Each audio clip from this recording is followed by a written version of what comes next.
Neji was a timid virgin like you who couldn't rizz up his crush. However, everything changes when the government hooks him up with a baddie wife, only for his crush to suddenly catch feelings, so now he has to choose which kitty to pet at night. It all started many years ago, when the government established a law to combat low birth rate, stating that when a boy or girl comes of age, they are assigned a spouse based on genetics, and are forbidden from smashing anyone else. However, even though this has solved the problem, a lot of people are unhappy with the system, as it prevents them from finding true love. One of the unhappy folks is Neji, who has been crushing hard on Saki, the prettiest baddie in school, and wishes he could just wife her. For 5 years, he has been trying to get her attention, and even back in junior school, he gave her his eraser when she didn't have one, but still didn't have the guts to look at her. While having lunch with his family, Neji is reminded by his mom of his birthday in 2 days' time, which means by then he will be an adult and get assigned a partner by the government. Upon hearing this, Neji panics, as he realizes that he might not be able to wife the girl of his dreams.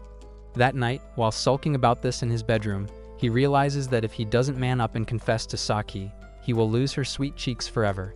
So he decides that first thing the next morning, he is going to confront her like a man and finally make his feelings known. The following morning, Neji meets Saki in the hallway, but as he tries to confess his feelings, he gets flutterfeet and chickens out. As Saki turns to leave, Neji finally summons the courage to ask her to meet him at the park that evening and then runs off like a shy virgin. Why are you running? Why are you running? Later that evening, Neji waits for Saki at the park. However, after waiting for hours, and she still didn't show up, he finally realizes that Saki is too much of a hottie for his virgin plot gun to handle. Feeling miserable, Neji decides to leave, but Saki suddenly grabs his shirt from behind and apologizes for being late. As they sit to talk, Neji confesses that he had been simping for years and has been desperately trying to get into her wet V. Upon hearing his confession, Saki starts bawling her eyes out, which makes Neji super confused. He immediately apologizes if he has said anything out of pocket, but Saki shows him the eraser he gave her 5 years ago, leaving him shocked. She explains that all these years she has liked him too, and the fact that he was worried enough to even give her his eraser back then made her fall madly in love with him. Excited to hear this, Neji hugs her and says he wants to be with her forever, which makes Saki cry even more. Overwhelmed with emotions, Saki asks to kiss him, and as she mounts him, she explains that she likes him too much and can't control the dripping crease in her peaches. Just as they're about to get freaky, Neji suddenly gets a notification on his phone, and when he checks, he sees it's a government notice. That's when he realizes it's 12 a.m. The next day, which is his birthday. When he reads the government notice, he learns that he has been assigned a spouse, and coincidentally, it is Saki. Thrilled by the news, Neji tries to show Saki the message, but his phone suddenly goes blank, and then 2 government officials unexpectedly show up. They give Neji an envelope containing his government notice, and then congratulate him on becoming a newly married man. When Neji reads the notice, he sees that he has been paired with another chick, which confuses him. He tries explaining that he initially received a notice with a different person's name, but the government official thinks he has some loose screws. After they leave, Saki wishes Neji a happy birthday, and then says she never planned to tell him how she felt. When Neji asks what she means by that, Saki starts crying and runs off. Neji immediately chases after her, and when he eventually catches up, he reassures her that he loves her, and then hugs her. Meanwhile, in a darkly lit room, a spicy mamacita receives a notice from the government that she has been assigned to Neji, making her eager to learn more about her new daddy. Later that night, Neji is shocked when his parents excitedly suggest that he meet his new waifu the next day. When he asks why they are in a hurry, his mom tells him that he needs to start cracking so they can have grand offsprings who won't be losers like him. The next day, Neji sneaks to school to see Saki one last time before being pimped out. When his classmate questions why he is in school and not enjoying his new wife, Neji brags about bailing on their first meeting, and everyone is shocked by his stupidity. This gets him locked up in the guidance office, where the counselor advises him to take his life seriously so he won't end up a hardcore gooner like him. While thinking if he made the right decision, Saki suddenly shows up and tells him to listen through the door. She asks why he came to school that day, and Neji tells her that he really needed to talk to her. Suddenly, Saki opens the door and tells him it's best they keep whatever happened between them as a memory. She then asks him to go meet his wife and then runs off. The following day, Neji reluctantly follows his parents to meet his future wife, and while their parents exchange pleasantries, he decides to check if his new wife is as thick as Nicki Minaj. As he enters the inn, he is shocked, senseless to see that his wife-to-be, Riri, is hotter than a summer in the tropics, and immediately runs out in panic. Neji nearly loses his mind, realizing that just like Saki, his future wife can also resurrect his dead anaconda. Yes! Yes! Yes! Yes! Yes! Yes! And this leaves him super confused. Shortly afterward, as both families get to know each other, Riri notices Neji looking gloom and uninterested in the conversation, which pisses her off. So she calls him an arrogant, entitled brat for showing no interest in her, and then storms out. After Riri's parents apologize for their daughter's rudeness, Neji's dad asks Neji to go bring back his wife, since his smelly attitude made her leave. Neji obeys, and while searching for Riri, he accidentally opens an unlocked door and gets dragged inside by her. As he falls on her plots, he gets a mental pic of her juicy drumstick, which makes Riri blush in embarrassment. Neji immediately apologizes for staring like a weirdo, but Riri accuses him of trying to get her pregnant with his cultured eyes. As Neji apologizes again, Riri confesses that she is scared of getting married, and Neji is shocked to hear that she is just as scared as he is. She says she had planned on running away, but decided to show up when she realized there was nothing she could do about it. She then calls him awful, saying she can never marry an arrogant loser like him, so Neji goes on all fours to apologize to the queen bee. After she forgives him, Neji confesses to being in love with another girl but immediately regrets opening up about his love interest. To his shock, Riri says she is interested and wants to know more about her rival. After Neji narrates his full love story with Saki, Riri instantly becomes an obsessed fangirl of their tragic love and demands more tea. Happy, when Neji tries to reveal more, he sees that her button is undone and chokes on his words. However, given what she has heard, Riri turns to Sherlock and suspects that Saki's recent change in behavior towards Neji isn't right. She then concludes that Saki must either be hiding something or lying to Neji. So, to really prove her conspiracy, Riri takes it upon herself to figure out if Saki really loves Neji or not. Before they return to their parents, Riri suggests they just pretend like they're now a couple, so Neji asks them to hold hands to fool the oldies. This makes Neji blush, but she reluctantly agrees, and while holding hands, Neji takes her back to their parents. The following day in class, Neji shows off his super hot wife to his loser friends, and the simps nearly take off their underwears. Suddenly, Saki walks by, so Hisaka, one of Neji's friends, teases her to take a look at Neji's trophy wife, but Saki jealously tells him to shut the leaky faucet he calls a mouth. Later that day, Neji arrives at Riri's all-girls school to meet up with her. When he is unable to find her, he asks two fine shorties about her whereabouts, and that's when he learns that Riri's nickname at school is Tapeworm, and she is in the nurse's office. A few minutes later, Neji locates the nurse's office, where he finds Riri lying on the bed.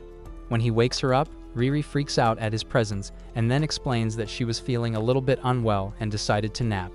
She then asks him to leave so she can change clothes, and while waiting outside for her, Neji asks why she is known as Tapeworm in the school.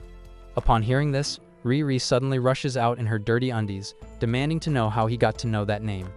Before Neji can say a word, the nutcase grabs him by the collar and threatens to stuff his face in her fishy peach if he doesn't talk. After she eventually calms down, Riri then explains that the reason they call her Tapeworm is because she used to fall sick often and missed class a lot. Because of this, everyone made fun of her, and she couldn't make any friends. She says she doesn't know how to fit in, but Neji tells her that just like her, he is also a loner. He then tells her that he likes that she is an open book, which makes her very easy to read, and this makes Riri flustered, as this is the first time anyone has ever said anything nice to her. Much later, as they leave the school, Neji asks why she wanted to meet him, and Riri excitedly explains that she wants to know more about his love story with Saki. While she yaps on about her creepy obsession with his love life, Neji suddenly spots Saki from afar and then tells Riri. Immediately, Riri meets Saki, and after introducing herself as Neji's assigned wife, she invites Saki to have a girl-to-girl chat with her. Saki agrees, so they both sit in a cafe to talk, while Neji sits quietly behind them to overhear their gist. Before anything, Riri tells Saki that she doesn't like Neji like that and is only interested in knowing how Saki feels about him. Saki explains that she loves Neji for his hair, and then starts yapping uncontrollably about how Neji's cute hair tickles her fish pie. For some weird reason, the girls bond over talking about Neji's hair, and Neji feels dumber just overhearing the conversation. Later that night, after Riri and Saki part ways, Riri cries tears of joy at finally making her first friend. She then asks Neji if he had kissed Saki, and when he nervously confirms that he has, Riri tells him that she has a perfect idea, but he must kiss Saki one more time for the plan to work. Happy, the next day at the school's rooftop, Neji is frustrated with everything going on, so Nisaka suddenly shows up and asks if he is already thinking about getting a divorce. Neji complains that he is fed up with Riri always bossing him around, and this time she wants him to come to her place. Nisaka then teases that Riri probably wants to get choked, which makes Neji twitch in embarrassment. Meanwhile, after the last time Neji and Saki got to talk, Neji has been trying to get her attention, but Saki has been avoiding him like your crush avoids you. Later that day, Neji visits Riri at home, but instead of a welcome, the pink-haired, over-pampered brat is pissed that he came late. She then takes him to her room, where Neji sees Saki inside and nearly pees himself. Feeling uncomfortable by his presence, Saki immediately says she is leaving, but Riri begs her to stay and then reassures her that Neji is too ugly to be her type anyways. With that, Saki agrees to stay, and Riri excitedly jumps on her. While the girls gist, Neji sits at a corner, feeling like a useless background character in his own anime. When he tries to involve himself in their conversation, Riri tells him that ugly people like him don't deserve to talk. After the girls are done gassing each other up, Riri suddenly asks Neji and Saki to kiss in front of her, shocking them. Neji wonders if she has lost her dang mind, and when he asks why she wants them to kiss, Riri tells him that since they've done it before, it's no big deal if they do it again. She then turns to Saki and asks if her lips are ready to be licked, but Saki just leaves for the toilet without saying a word. Now alone, Neji angrily scolds Riri for acting like Bonnie Blue, but Riri counters that everything she is doing is for his good. Suddenly, Saki returns and says she is ready to be French kissed, shocking everyone. When Saki asks if Riri is cool with her fondling her man, Riri excitedly says she is fine even if they want to cream her sheet. Seeing how much fun Riri is having, Neji finally realizes that to the girl, his love life is nothing more than a Love Island ripoff. Saki and Neji then get ready for the kiss, but as Saki leans close to kiss him, Neji suffers a panic attack and complains of his blood pressure. When he turns to Riri to apologize for spoiling the moment, he sees her flustered face and is confused by the reaction. Hours later, when Saki is about to leave, she has a heart-to-heart talk with Riri where she tells her to fall in love with Neji because she probably might not be the right girl for him. She then asks how Neji truly felt when it looked like they were about to kiss, and Riri claims she didn't mind at all. However, Saki feels she is kidding herself, and before she walks out the door, she tells her that even though she doesn't care now, she will soon. When Riri returns to her room, Neji notices how tense she is, but when he tries to show concern, she warns him not to touch her. She then tells him that starting today she wants him to kiss Saki once every day like a drug, but Neji wonders if she is high on vapes. Later that evening, while heading home, Neji asks Riri what she and Saki discussed when they left the room, but Riri refuses to tell him anything. Just then, Neji spots his emo-looking friend, and as he excitedly runs to meet him, he introduces Riri as his assigned wife. Happy, however, seeing how innocent Riri looks, Hisaka figures Neji is yet to expand her creamy domain, so he calls her a shy virgin and then walks away, leaving Riri boiling in anger. The next day in school, Neji and his friends just finish PE classes and are heading back when they suddenly bump into Saki and her friend. Neji immediately gets captivated seeing Saki's huge bazookas, but then he notices Saki and Hisaka giving each other bombastic side eyes, which makes him suspect some weird crap must be going on. While changing in the boys' dressing room, Neji wonders if his best friend has been secretly shanking his crush under his nose, and this makes him worried. He knows that Hisaka has always been the school's eye candy, who attracts attention from all the babes, which makes him feel intimidated. Rather than worrying about this, Neji decides to confront Hisaka like a man, but on the way, he runs into Saki, who is practicing sitting her clappers on his face. They then head to a private place where she asks what he and Riri discussed days before when she left Riri's house. Feeling shy, Neji tells her that Riri wants them to kiss every day, and Saki is shocked. Suddenly, they spot a teacher approaching and immediately hide behind a wall. Bang so close to Neji's spikes, Saki's, smashing hormones, and when she is unable to control the wetness in her special spot, she grabs Neji by the face and kisses him passionately. While they are busy lip-smacking, Hisaka walks in on them and is shocked to see Neji fondling someone other than his assigned wife. Moments later in class, Neji asks Mr. Steelio Girl if they can have a bro-to-bro talk, but he declines, saying he has something better to do. However, the twink later changes his mind since he has something to discuss with Neji too anyway.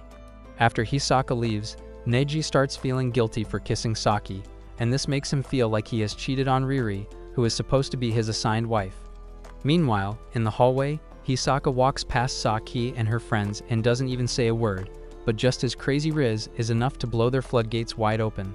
Later that day after school, Hisaka enters the class to finally have the talk with Neji, only for him to find the sleepyhead dozing off like a drunkard. While watching Neji sleep calmly, Hisaka gets attracted to his soft, juicy lips, so he decides to unleash his inner Diddy and then gives him a lick. You are gay. Hours later, Neji wakes to see Hisaka already there waiting for him. Since he is unaware that he has been diddled, he decides they have their much-awaited talk. Summoning all his courage, he asks Hisaka if he is pounding Saki like dough, but Hisaka refuses to give a direct answer and just brushes it off as silly talk not worth his time. That night, Riri visits Neji's home for dinner, but while they eat, Neji's parents start talking about them making babies, which makes her uncomfortable. Noticing her discomfort, Neji leads her to his room, but as they hold hands, Riri remembers Neji and Saki's kissing moment and gets flustered. When they enter Neji's bedroom, Riri is creeped out because his room looks like a pig's vacation home. She finds it hard to believe that any normal human being can live in such a smelly condition, so she offers to help him clean his room. While at it, she finds his stinking bedsheet soaked with his baby batter and cringes. Once they're done cleaning, the room sparkles like an angel just walked in, and Neji is happy to finally breathe fresh air for the first time in his life. While checking out his room, Riri finds his school photo album and inside sees Saki's picture, which makes her really excited. She also spots a picture of Neji and his worthless friends, and then mocks how Neji's hair looks like it was plucked from an old man's armpit. Regardless, Neji cherishes the picture because it is the only one with Saki in it, and he uses it at night to milk his sausage. Talking about Saki, Riri wants to know when Neji realized he was in love with her. Neji claims it was when he gave her his eraser, but Riri thinks it's senseless because that would mean he fell in love the instant he handed over the eraser to Saki. This makes Neji realize that he must have fallen in love with Saki way before he gave her his eraser. Still, he explains that the day he gave Saki his eraser was the moment she became special to him. Hearing him talk about his love for Saki fills Riri with excitement and makes her want to experience an intense love like that. When Neji asks whether she has ever fallen in love, Riri thinks for a bit before explaining that she has. Years back, when she was sick and at a hospital, she was always alone, but an intern doctor would always try to cheer her up. Neji believes she must have fallen in love with Dr. Riz, but Riri tells him that she actually fell in love with an anatomy dummy who was always alone like her. She says anytime she passed the dummy, she had always wanted to ride its artificial rod.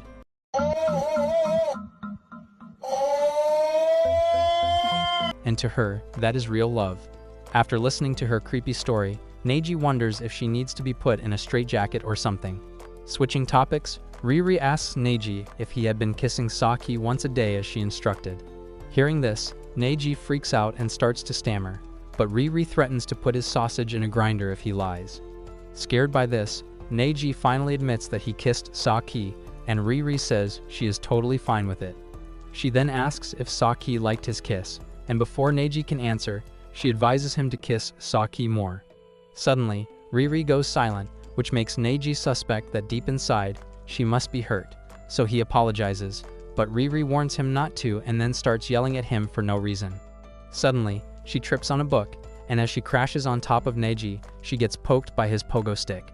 Just then, the two government officials from earlier show up in Neji's room to interview them. However, when the lady notices the tension between Neji and Riri, she suspects they must have interrupted a freaky moment, catching Neji and Riri off guard. After the government lady briefs them about the benefits of government-arranged marriage, she encourages them not to hold back, but to go ahead and make creamy pies all over the sheets. She then asks Neji what he thinks of his wife, and he tells her he has yet to catch feelings for her. When she asks Riri what she thinks of her hubby, Riri tells her she hasn't yet understood how the system works, so she will need more data to work with. The government lady then promises to inform her superior, after which they prepare to take their leave. However, upon stepping outside the door, she asks if they know Saki's residence, explaining that they are heading there next, but are unsure of her address. Hearing this, Neji and Riri freak out, thinking they are about to deliver Saki's notice. When Riri asks to confirm, the government lady says she can't share such private information. After the government workers leave, Neji starts to panic at the possibility of his forever crush getting her own cucumber daddy. But Riri slaps his cheeks for being a scared wussy, and then tells him to man up and fight if he really loves Saki. Happy, now feeling motivated, Neji thanks her, but suddenly his mom pops out like a YouTube ad to inform them of an upcoming camping trip planned by both families. Later that night, while walking Riri home, Riri advises Neji to ask Saki if she received her notice, and then reminds him not to forget to kiss her also. But Neji says he won't kiss her anymore because Riri keeps pestering him like she has a creepy saliva fetish. The next day in school, Neji tries to ask Saki if she received a notice, but he couldn't summon the courage to. Hours later in class, the teacher announces that class administrators should wait behind after school to make pamphlets. Since Saki is one of the class administrators and her partner is absent from school that day, the teacher elects Neji to help her out. After school, Neji helps carry a heavy box full of pamphlets, but suddenly he overhears Saki and Nisaka arguing in the hallway, and this confuses him. A few minutes later, Saki joins him in class, and while they work on the pamphlet, Neji finally grows the balls to ask if government officials visited her a day before. When Saki confirms this, Neji congratulates her. Even though jealousy is eating him up inside, he curiously asks what kind of guy she has been assigned. Saki then explains that their chemistry is good, and Neji is also shocked to learn that they live together.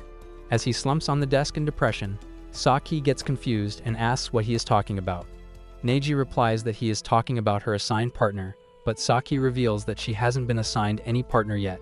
She explains that the reason the government workers came to her house was simply because they had business with her family. Now feeling relieved, Neji tells her how shattered he was just thinking that she must have received her notice and how Riri helped motivate him. Pleased to hear this, Saki assures Neji that even if she gets her notice, the only meat provider who will always be special to her is him. Right after she says this, they share a moment of heated passion. Later that evening, Saki meets up with her sister, Shu, at the park, and Shu accuses her of lying to herself.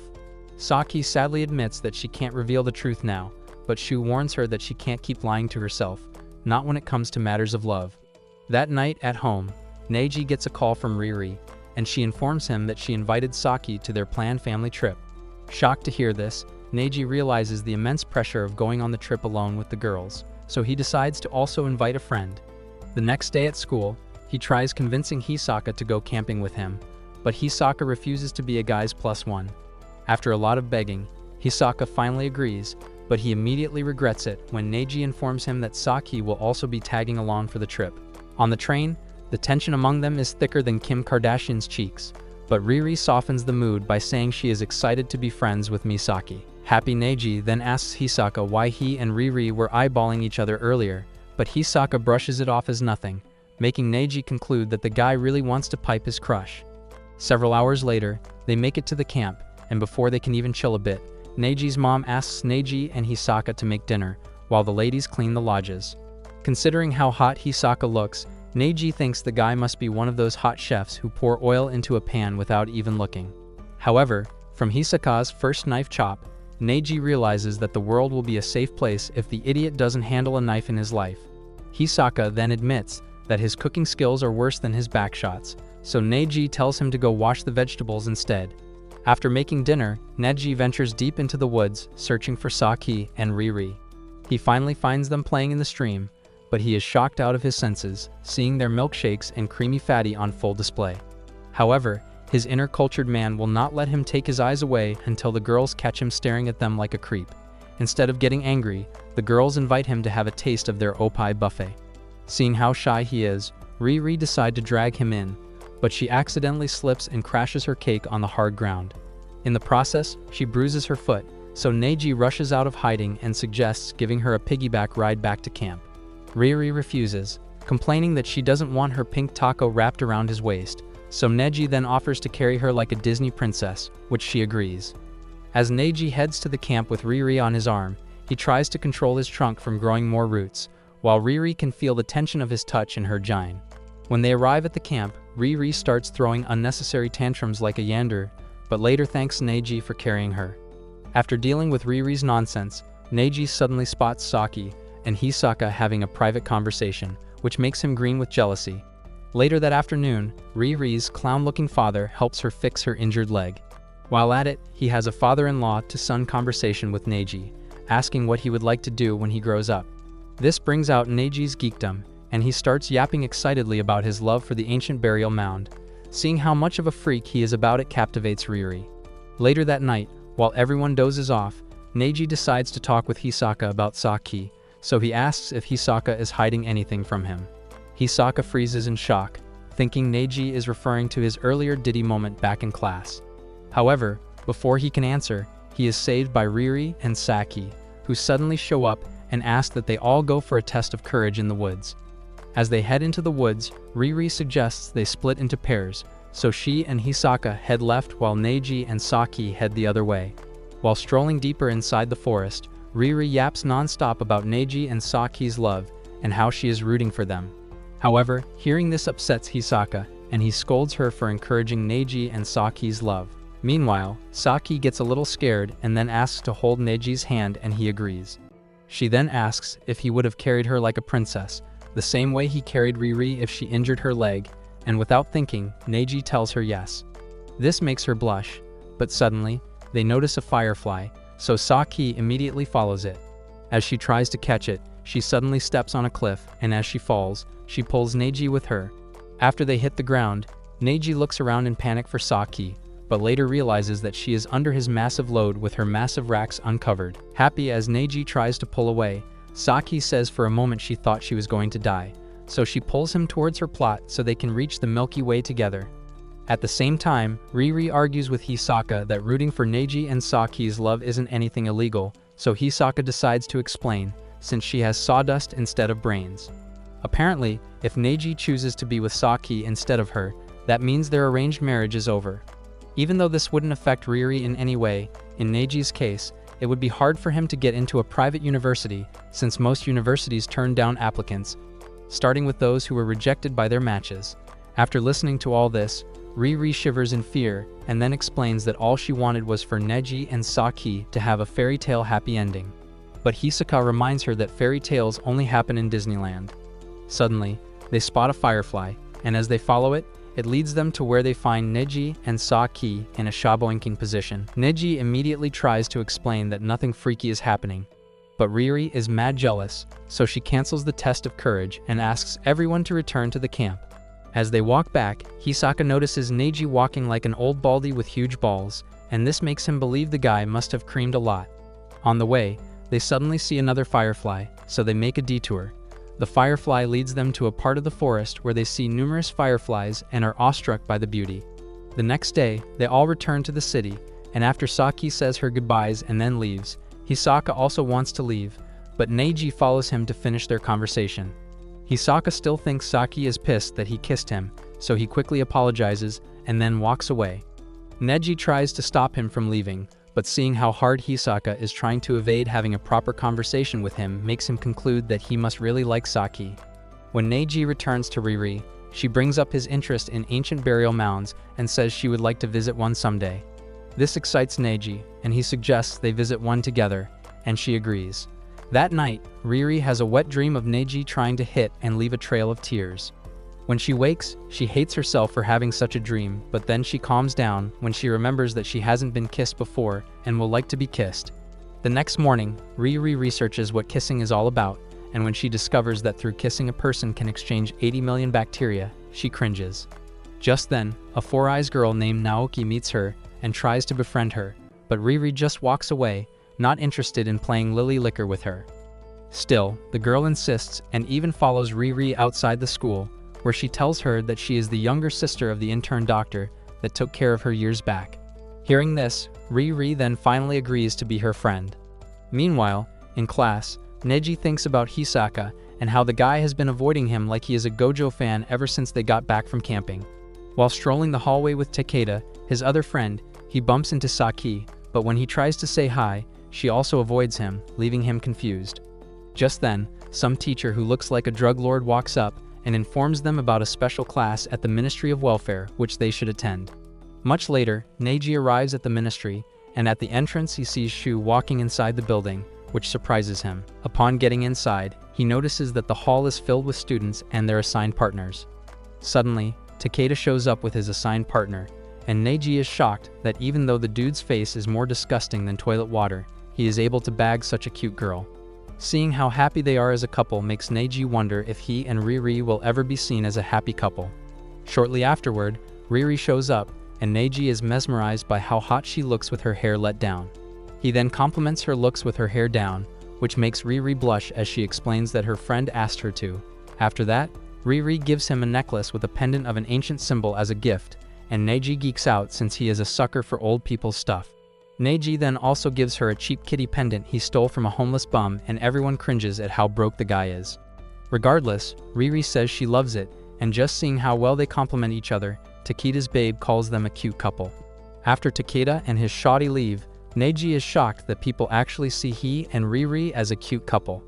On the other hand, Riri is upset by that remark, and after calling Takeda and his babe a bunch of bloody idiots for saying such things, she runs off in anger. Meanwhile, in the control room, Shu is monitoring the activities of all assigned pairs, but is most interested in Neji and his partner's behavior. Shortly afterward, all assigned pairs are gathered at the auditorium for a brief lecture. There, the busty speaker addresses the importance of the arrangement and how it has helped in combating low birth rates for years.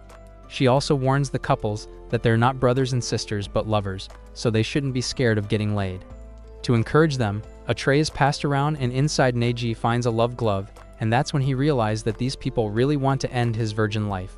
When Riri takes one, she sniffs it and thinks it's a candy, and Neji decides to let her keep thinking that. The red-haired speaker then tells them about the benefits of developing plots, after which she assures them that their matching is done by science, so they will definitely achieve wonderful results. She also assures them that there is nothing to be scared of because they've been selected to fit just like Cinderella and her glass slippers. After the long boring speech, they play a steamy video clip from P-Hub to teach them the mechanics of piping. While watching it, Neji can feel something getting harder than wood, but when an image of Saki invades his thoughts, he realizes just how messed up he is. He also notices Riri just sitting quietly, and this makes him sad as he realizes this must be her first time seeing something like this. However, what he doesn't know is that the girl is thinking about the wet dream she had with him, and this makes her uneasy. Neji wonders how the other partners are feeling while watching the spicy show. However, that's when he sees that his bro Takeda is already in the mood, getting freaky with his partner, which shocks him. Suddenly, the government agent, Yajima, sits close to Neji and informs him that they are interested in knowing which of the girls in his life he would choose to be with, the one he loves or the one assigned to him. Before he leaves, he also tells Neji that they will be watching in the next room. After the steamy show, the red-haired official then announces that everyone and their partner will spend the night together in the facility so they can put what they've watched into action. Shocked by the news, Neji overhears a couple talking about some kind of penalty if a couple refuses to be intimate that night, and this makes him nervous. Happy, later that night, Neji and Riri enter their room, and the instant Neji remembers the government guy telling him they are watching, he wonders if there is a camera hidden somewhere in the room. He then also recalls the penalty for refusing to be with his partner, so he pins Riri to the bed, ready to give her a taste of his chili whip. However, knowing that the room is rigged with cameras and listening devices, Neji decides to pretend like he is about to crack Riri's honey jar. Confused on how to start, Neji wonders if he should kiss her, but then he notices that Riri isn't putting up any resistance. When he summons the courage to kiss her, Riri kisses him back, which surprises him and at the same time excites him, so he continues kissing her. After the passionate moment, Neji starts feeling bad, so he tells Riri about the penalty and that they are being watched by a hidden camera. He also explains that he pretended to go freaky on her so they don't get penalized by the government. Hearing this, Riri begs him not to pass on his dishwater brain to his offspring and then calls him a dummy for believing such nonsense. She tells him that even if the government decides to watch their OnlyFans content, she will sue the entire government and make Elon Musk money. This makes Neji realize that he has been played by the sleazy government guy. Neji then apologizes for going too far, and Riri accepts his apology, but she tells him she can't trust herself anymore when she is alone with him. For that reason, she says she wants them to keep their distance from each other for a while. The next morning, after the demonstration ends, Neji confronts the Yajima for deceiving him, and is about to punch his stupid face.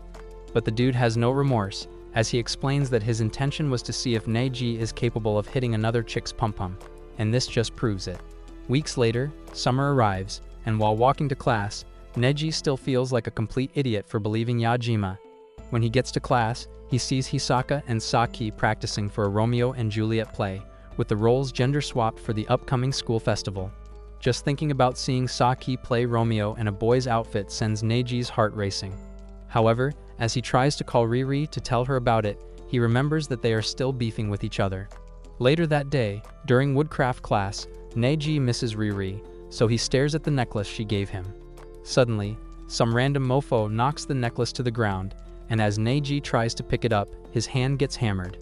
When Saki hears about Neji's injury, she rushes to the infirmary to check up on him. After catching her breath, she asks how he is doing, and Neji confirms that he is fine. She then tells him that he has been acting weird lately and wants to know why. Not to hurt her feelings, Neji lies that it's because she has been giving him the silent treatment for a while now. Saki then explains that the reason she didn't want to talk to him is because she banned herself from being around him. When Neji asks why, she reveals that it isn't fair to Riri, and she doesn't want to like him any more than she already does, or she'll just kidnap his sausage. Right after saying that, she scolds him for hurting himself, and as she pulls closer, she tells him to look into her eyes and tell her the truth.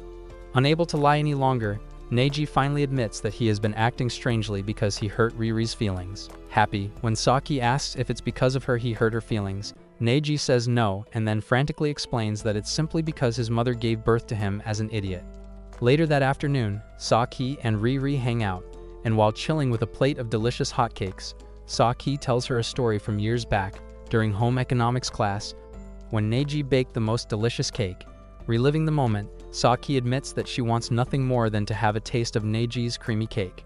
She then tells Riri how Neji has been acting off lately and asks if she knows the reason. With a heavy heart, Riri admits that even though she doesn't want to see Neji, she feels lonely without him. The following day, Neji links up with the Yajima at the ministry to discuss his assigned partner and how he had hurt her. Yajima then tells Neji about a story of himself and the girl he used to date back in school. One day, she got her notice from the government, but she was ready to reject her assigned partner if he could just marry her. But since he was a playboy who wasn't sure of his feelings, he didn't have the confidence to marry her, and so he lost her to her assigned partner. After he got his notice, he finally realized he had effed up and wished he had just married the love of his life back then. As a piece of advice, he tells Neji to stop overthinking things and just act with his heart. Touched by his words, Neji thanks him and then runs off back to his school rooftop, where he messages Riri, asking her to visit a burial mound with him. Over the following days, Neji doesn't get a reply from Riri, but that weekend he gets a letter from her telling him that she would like to visit a burial mound with him, and also urges him to enjoy his upcoming summer festival. The following week, as Saki practices for her upcoming play, she gets lost in thought thinking about her last conversation with Riri. This makes her believe that Riri must have started falling in love with Neji, and she might have lost Neji forever. Even though she likes Riri and should be glad that she is Neji's assigned partner, deep down, Saki feels jealous and hates to admit that Neji might someday fall in love with Riri. Before long, everyone takes part in preparing for the school's play, and Neji helps with the preparation. While walking down the stairs, Saki runs after him and asks if his injured hand is okay now, to which Neji admits that he feels much better. He then tells her that he managed to talk to Riri again after a long while, even though he is yet to apologize. Hearing this, Saki forces a smile and says she's pleased by the news, but as she walks away, she's struck by a deep pang of jealousy. Later that day, Neji watches Saki acting and gets captivated by how well she is playing Romeo. He drools over her like a dummy until the girls notice the thirst on his face and tell him to quit slacking off. Soon after, Neji goes in search of Nisaka, who is supposed to play Juliet, only to find him in class reading a novel like a princess. Just as Neji interrupts his reading to inform him that practice has started, the play director suddenly bursts in to announce that they should come take a look at the costume designs. Everyone gushes at the Romeo and Juliet design, but the instant Nisaka takes a look at it, he hates it and leaves. As Nisaka catwalks out of school like the main character, Neji quickly chases after him and asks why he is leaving. Nisaka tells him he isn't doing the play anymore, but Neji tries to convince him by reminding him of the hours of effort they have put into practice. Happy still, Nisaka refuses, insisting that he can never make a fool of himself by wearing such a ridiculous costume. When Neji continues to pester him into changing his mind, Nisaka slaps his hand in anger. Just as things are about to get real, some dude who thinks he is a part of the Saja boys suddenly pops out from nowhere to intervene. Nisaka tries to run away from him, but the guy jumps over the bridge to stop him, and that's when Neji shockingly learns that the K-pop chap is none other than Nisaka's dad. A few minutes later, Nisaka's dad invites them to lunch, where he scolds Nisaka for going all gangsta at his friend. Nisaka then apologizes, but Neji makes light of the situation by cracking a joke about it, and Nisaka's dad bursts out laughing. The man admits that he likes Neji's sense of humor and then advises Nisaka to cherish his friend. After that, the father explains that Nisaka used to be Mr. Popular back in his old school, who got all the chicks craving his man milk. However, after leaving his old school, he chose to be a loner. Neji tells the dad that Nisaka is still quite popular, but when he brings up the play for the cultural festival, Nisaka gets pissed and leaves for the restroom. Now alone with Neji, the dad tells him that he knows his son can be difficult to deal with. However, he begs him to take care of him as a true friend would, and Neji agrees. Later that night, as they walk home together, Neji brings up the play again and asks Nisaka why he doesn't want to play Juliet. Nisaka admits that he hates being the center of attraction and he doesn't want anyone to be interested in him. Still, Neji tells him that he would love nothing more than to see him play Juliet because he believes he would definitely ace the role. Even then, Nisaka still refuses, explaining that he hates the story of Romeo and Juliet because it's about two fools who threw away their useless lives for love. Neji sighs, admitting that he is right, but then he tells Nisaka that just like Romeo and Juliet, who are forced to be with people they don't love, they also are experiencing a pretty similar situation. Convinced by his words, Nisaka finally agrees to play Juliet, and Neji thanks him excitedly. Over the following days, Neji continues to send Riri letters, hoping she will read them and send a reply. In the meantime, at school, measurements for the play costume are being taken. After Saki is done with her measurement, Nisaka goes next, and the girls go crazy, just seeing how slim and ripped his waistline is. After the measurements are done, practice for the play gets more intense, and the play director is fascinated with how well Nisaka ate the Juliet role and left no crumbs. As the festival draws closer, all hands are on deck as the flyers are ready and the hallway is decorated. While carrying a box filled with flyers down the stairs, Neji fumbles just like he fumbled all the chicks in his life, and the flyers scatter across the floor. All of a sudden, Saki shows up to help him and then offers to stick around a little. Neji notices how stressed she is, and when he asks if she has been pushing herself too hard because of the play, Saki admits that she has but then shyly brushes it off. However, she claims she is excited to play the role, and after she shows him a little of her Oscar-worthy performance, Neji compliments how good her acting is. As they stroll outside, Neji mentions how good Nisaka's acting is, and that's when Saki reveals that the play director initially wanted her and Nisaka to kiss during the play. Seeing the shocked expression on Neji's face, she quickly tells him that she and Nisaka refuse to kiss. When Neji asks what she thinks about Nisaka, Saki admits that she is shocked to see how committed the guy is about his role. She then throws the question back at Neji, asking if he has fallen in love with Riri. Caught off guard, Neji reassures her that she will always be his favorite girl, but then admits that he has no idea what love is anyway, making Saki laugh. To answer his question, Saki describes what she believes love to be, drawing from how she has always felt about him over the years. Then, all of a sudden, she starts bawling her eyes out, saying she regrets that she isn't his assigned wife. She then tells him that their love is basically useless since once a person receives a notice, any other love interest they have becomes history. She says she doubts if Neji still loves her, but she is sure she loves and adores him. Seeing her cry, a river touches Neji, so he hugs her tightly to console her, while Saki just enjoys the warmth of his wigwam. Finally, the day of the long-awaited festival arrives, and Neji tries to share the flyer for the drama, but he gets frustrated because he couldn't give out a single flyer. Just then, Neji spots Saki dressed as Romeo and is captivated by her beauty, while the other girls gush over how cute she looks. However, while staring at her, Neji remembers days earlier when he and Saki talked about their situation. Then, she apologized for being all over him and then asked him to forget about her, explaining that Riri is her friend and the last thing she wants is to hurt her. Presently, Neji sees a girl named Mina talking with Saki and freaks out. Back in junior school, this Mina girl tormented the life out of him when he was still a member of the beautification committee. So, to avoid the witch from seeing him, Neji decides to sneak out of there. Unfortunately, while he is at it, Shu suddenly shows up with a gothic-looking friend of hers. When Shu notices Neji trying to sneak out, she points Mina directly to him, and Mina instantly recognizes him just from his loser vibes. She gets furious because she wasn't expecting to see the blockhead in such a smart school. After Neji finally escapes, he runs into Yajima and suspects the dude came to his school to rizz up some gullible school chicks. But Yajima angrily explains that he came to observe other students who are assigned to him. Yajima then brings up the issue Neji had told him about days earlier. Apparently, a few days earlier, Neji had met with Yajima at the ministry and complained that the first notice he received that night on his phone had Saki's name on it. Even though Yajima still believes it's impossible, he explains that when compiling the notices, they first use data to create a paper version before sending out the phone version. However, seeing how disappointed Neji is to hear this, he promises to look into it one more time as compensation for what he told him back at the lecture. Still, he assures Neji that Riri is his assigned wife and suspects someone must have tampered with his phone messaging system. When Neji asks if that means someone tried to scam him with a false notice, Yajima tells him that it might simply be a system error, since there is no evidence. Back in the present, Riri unexpectedly shows up at the school festival with Naoki, even though she's nervous about facing Neji.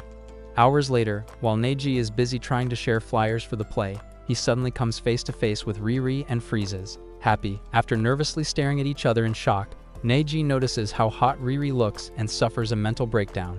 Snapping out of it, Riri asks for the drama club, and the instant Neji tells her how to locate it, she runs off, leaving him feeling bad.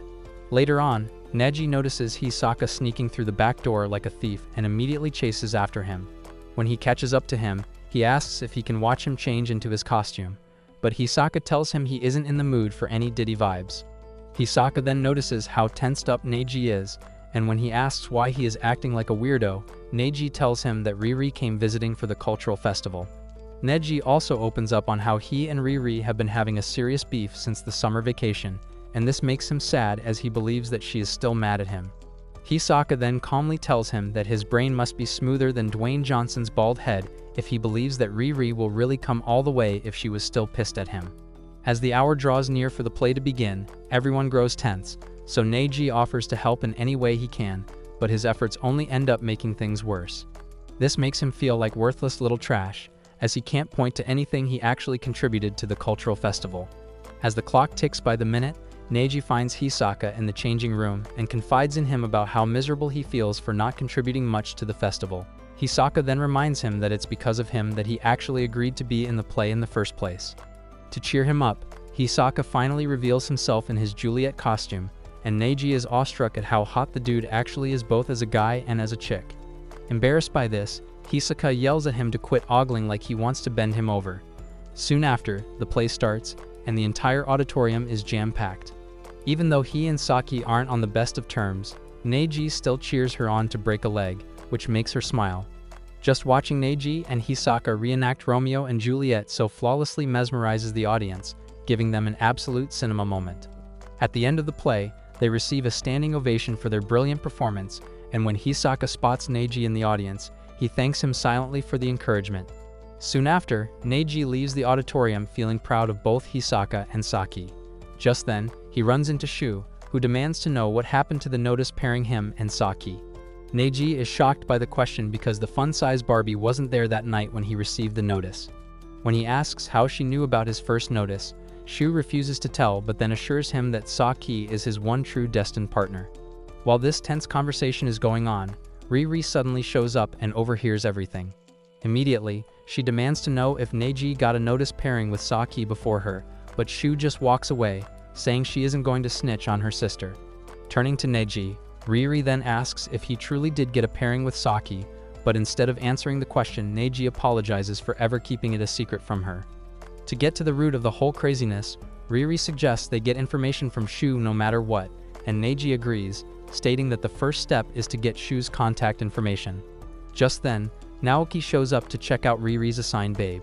After Riri introduces her to Neji, she roasts him as just some basic-looking guy, wounding his fragile ego. After that, they enter inside the building to see Saki surrounded by a bunch of fangirls. Happy when Saki sees them, she ditches her fangirls to meet them, and Riri compliments her on her amazing performance. Neji then tries to ask for her sister's contact number, but just then Pretty Boy walks up to meet them, still cross-dressed. Not knowing that it's actually Hisaka beneath the heavy makeup, Riri compliments how pretty he is. However, the instant Saki tells her that it's Hisaka, she cringes in disgust and calls him a creep. A while later, Hisaka's dad and elder brother show up, and the brother immediately starts to clown Hisaka for looking like a hideous drag queen.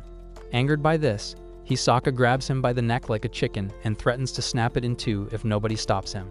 To calm the heat, the dad tells him how proud he is and even says his late mother will be proud of him also.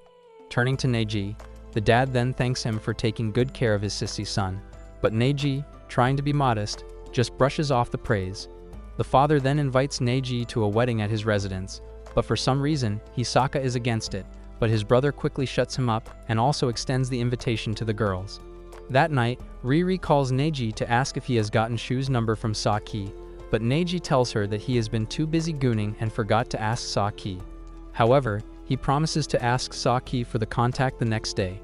The following day at school, Neji manages to get Shu's number from Saki, but he is too much of a scared wimp to call her. So instead, he sends her a request on Snapchat, hoping that she accepts. Meanwhile, in Riri's school, Four Eyes mentions how weird Riri has been acting since after the festival. She explains that she has been so grumpy, and this makes Riri have a sudden flashback. Days earlier, she had received a message from Neji asking to meet up. When she arrived, she found him molding a burial mound and sulking like a pathetic loser because Shu had declined his Snapchat friend request. After she interrupts his sulking session, she then asks what the problem is, and Neji explains that he has no idea what he did that makes Shu hate him so much. Riri then suggests she try messaging Shu, but Neji tries to discourage her, saying it's hopeless. Still, Riri sends the message, and to her surprise, Shu agrees to meet them up and even asks Neji to tag along. The next day, Neji and Riri arrive at the rendezvous to meet Shu, but they are shocked to learn that Shu is a student of a school for gifted young Sheldons. Not only that, Riri also shows Neji an online article she stumbled upon, where they discover that Shu is a member of the family who invented the notice system. Soon after, Shu exits the school to meet them, and the instant Neji and Riri start throwing questions at her, she suggests they go someplace private to talk. She then takes them to a cat cafe, and there Neji tells her that he sent her a friend request on Snapchat, but it seems like it might be bugged or something. With no regard for his feelings, Shu replies that her account wasn't bugged, but she was the one who blocked his ugly pit face. When Riri asks her about Neji and Saki getting a notice pairing them together, Shu refuses to say anything about it. Riri then asks if she is also rooting for Saki and Neji's love just as she is, but Shu has no idea what the Barbie is yapping about. Curious to know, she asks Riri what she means by that, and Riri explains that she is a big fan of Neji and Saki's love story and wants them to have a happy ending. After listening to her nonsense, Shu warns her to just stop being Delulu, explaining that there's nothing she'll gain by matchmaking her marriage partner to someone else. Happy, she tells her that the only person that will end up hurt is Saki. Neji then asks why she initially mentioned that Saki was his destined partner if she isn't a supporter of their love. So, Shu replies that it's simply because there is a bond between them that is greater than the notice. Shu explains that throughout junior school, she used to hate Saki because Saki was popular, while she herself felt more like forgotten underwear stuffed away in a dark closet. But one day, she noticed Saki staring at pictures from another class. That was when she realized Saki wasn't just looking randomly, she was eyeing one particular guy in the picture, and that guy was Neji. When she confronted her about it, Saki confessed that she had fallen in love with Neji, but begged her not to tell anyone about it. That was the first time in the history of their lives that Shu got to really bond with her sister, and from that day, they became more like friends. One day on the playground, Shu asked why she is simping hard for this Neji dude, since to her, Neji is more like a loser who stays behind in a toilet to stare at his own turd. Saki then tells her that she isn't interested in making anyone understand why she loves Neji, and that it's okay if no one sees Neji as the strong stallion she sees him to be. In the present, Shu explains that she got captivated by their love and is surprised that love can make Saki shine so brightly. When Riri asks how she is related to those who invented the notice, Shu reveals that it was her grandmother who created the notice system. Suddenly, Yajima shows up at the cat cafe and scolds Shu for secretly meeting up with his clients. He then announces that Neji's assigned partner is Riri, and there is absolutely no doubt about that. After he accuses Shu of doing all this just to favor Saki, he tells her to quit involving his clients in her delulu. With that, Shu tells Neji and Riri to forget all she said and then leaves the cafe. Confused, Neji asks if Yajima knows Shu, and Yajima replies that he knows the midget very well since she comes to the ministry whenever she pleases. He also reveals that Shu has an important family member in the ministry, and it is rumored that Shu might take over the notice program when she gets older because of her big brain. That night, after Neji and Riri leave the cafe, Riri asks Neji if he plans to choose Saki over her. Before Neji can give an answer, she says she regrets ever wanting to cheer him and Saki on. Neji then replies that for now he has no idea who he truly wants, but one thing that he likes about Riri is her straightforwardness. Days later, Riri, Saki, Neji, and Emo Boy heads to the wedding Hisaka's dad invited them to. When Neji questions why Hisaka isn't already at the venue since it is his brother's wedding, Hisaka bluntly replies that he hates seeing his ugly, disgusting relatives. When they arrive at the venue, Neji finds himself constantly staring at Riri, which makes him question whether he truly loves her, or if his heart still belongs to Saki. He tries to remind himself that Saki had always been the one he loved since he was little. However, just thinking about what Shu told him earlier that Saki has a secret she is desperate to protect at all costs makes Neji deeply worried. Just then, the event planner stops them and asks for a signed couple that can be used as models for a pamphlet, so Hisaka nominates Neji and Riri. Apart from needing a couple, the lady also mentions that they will also need beautiful baddies like Riri and Saki, who would be bridal models for a wedding dress. Saki immediately agrees since she sees it as a test run for an actual wedding, but Riri is a bit nervous. With that, the lady thanks them and then gives them a form for them to fill out their contact information. Soon after, the wedding begins, and the beautiful couple, who are products of the government program, grace the occasion with their presence. The agent who was assigned the case at the ministry then explains to everyone how the couple started off. While listening to the man speak, Neji is fascinated by the journey and wonders if when he gets married, a video will be made about him and his wife too. At the same time, Riri and Saki are also mesmerized by the couple's journey. Feeling emotional, Riri then thanks Saki for agreeing to be her friend, as because of that she is able to enjoy this beautiful moment with everyone. Touched by her gratitude, Saki also says she is glad to be friends with her because she is straightforward and hates lies.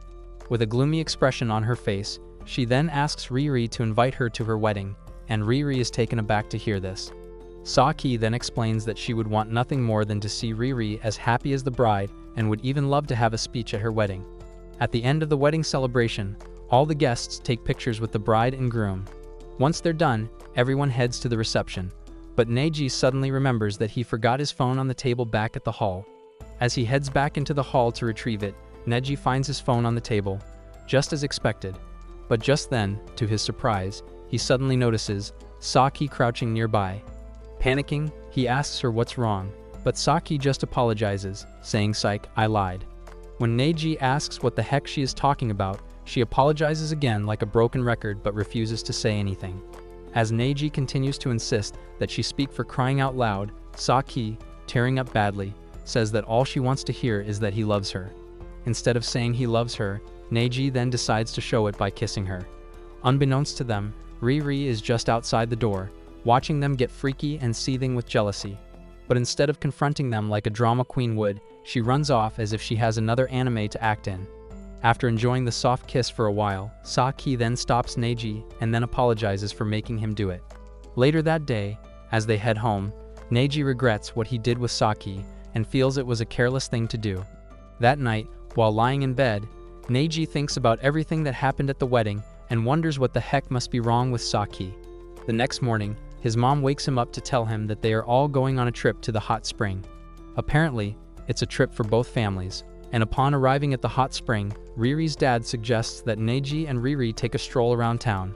As they stroll, Riri can't help thinking about when she caught Neji and Saki kissing, but not wanting to spoil her mood, she decides to brush the thoughts aside. They visit the various eye-catching tourist attractions and a local food vendor, where Neji ends up getting his hand cooked with the hot snack. They also visit an ice cream shop, where Riri bursts out laughing when she sees Neji licking the ice cream like a starving dog. After having a fun-filled day, they finally return to the hotel where they will be lodging. Happy there, they are told by Neji's mom that the two of them will be sharing the same room, leaving them stunned.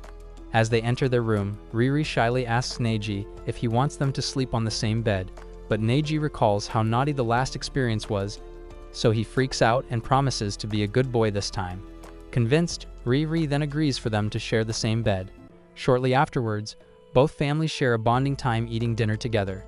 Riri's hot mom then asks Neji to accompany her to the hot spring, but this makes Neji a bit tense as he wonders if his mother-in-law wants to get some. However, he thanks her, and hours later he goes to the hot spring alone to enjoy watching the full moon light up the sky. Suddenly, he hears the sound of feet dipping in the water on the other side of the hot spring and suspects it must be Riri, and when he calls her name, she responds. After she settles in, she asks Neji what he thinks about destined love, and Neji explains that he doesn't believe in it 100%.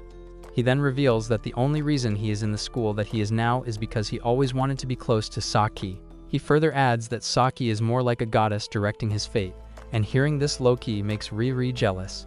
After soaking in the hot spring, they retire for the night, but Neji finds it difficult to sleep. Suddenly, he notices Riri moving and tenses up, thinking she wants to chew his meat, but instead, Riri says she wants them to talk. Feeling nervous, Neji then suggests they put on the light, but Riri refuses, saying with the light on she will be too embarrassed to talk. To lighten the mood, Neji then starts yapping about how much he is enjoying the hot spring, but Riri shuts him up with a bombshell, saying she wants him to choose Saki over her. When Neji asks what she means by that, Riri explains that prior to when she got her notice, she was an edgy loner who spent most of her time studying.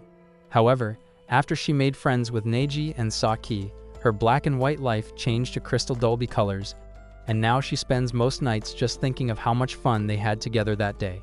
While she was having so much fun with them, she also made more friends, and for the first time in her life, everyone in school who used to see her as a loner start talking with her. All this, Riri says, was made possible by the beautiful love Neji and Saki shared. Riri then tells Neji that she has no idea if he and Saki are fated lovers, but one thing she is certain of is they both deserve a chance to love each other. Riri admits that even though this decision will hurt her, it will give her peace. Following that, Riri reveals that after she did some research, she found out that the only way to get out of the match is if they keep lying to their ministry agent that they don't get along, and a match between them will never work. Apparently, people whose matches fail aren't forced to be matched again, so Neji will be a free man, and if Saki does the same to her match, they will both be free to marry. After listening to all she has to say, Neji refuses and starts tearing up. When Riri asks why he would refuse a chance to be with his forever crush, Neji just keeps crying, and when he relaxes a bit, he asks what will happen to the both of them. Riri assures him that they will always be friends, and seeing how much this means to her, Neji finally agrees.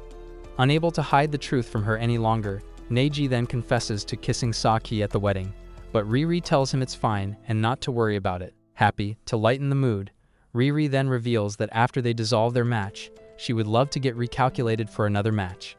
This time, she says she will try to fall in love with her next match, and because she knows nothing about romance, she begs Neji to practice with her. Neji is shocked to hear this, but since he has been dying to get a little bit handsy with her soft assets, he agrees. So he gently places his hand on her face and kisses her under the shimmering light of the full moon. After tasting his soft lips, Riri then says she wants more of his kiss, so Neji claps her lips again, and this time he makes sure to leave his DNA print inside.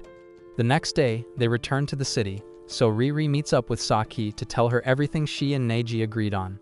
Meanwhile, Hisaka visits Neji at home to give him a small gift for attending his brother's wedding. He then tells Neji about Riri and Saki's bridal model shoot happening that day and asks if they should go, but Neji declines.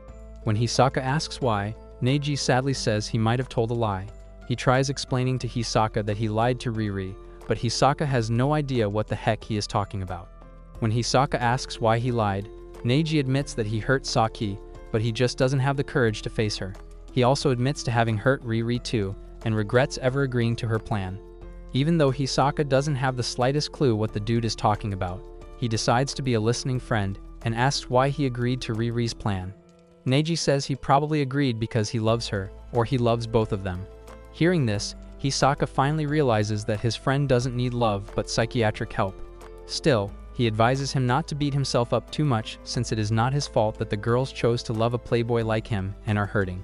He also tells him that he doesn't need to play fair with the girls, since what both of them desperately want is to be acknowledged as the main chick.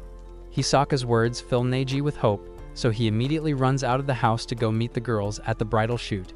Meanwhile, while the girls get ready for the shoot, Riri asks Saki what she thinks of her and Neji's plan to dissolve their match, and Saki tells her that it's impossible. Riri suspects Saki might know something she doesn't, so she asks why she thinks it's impossible, and Saki explains that it's simply because she loves both her and Neji.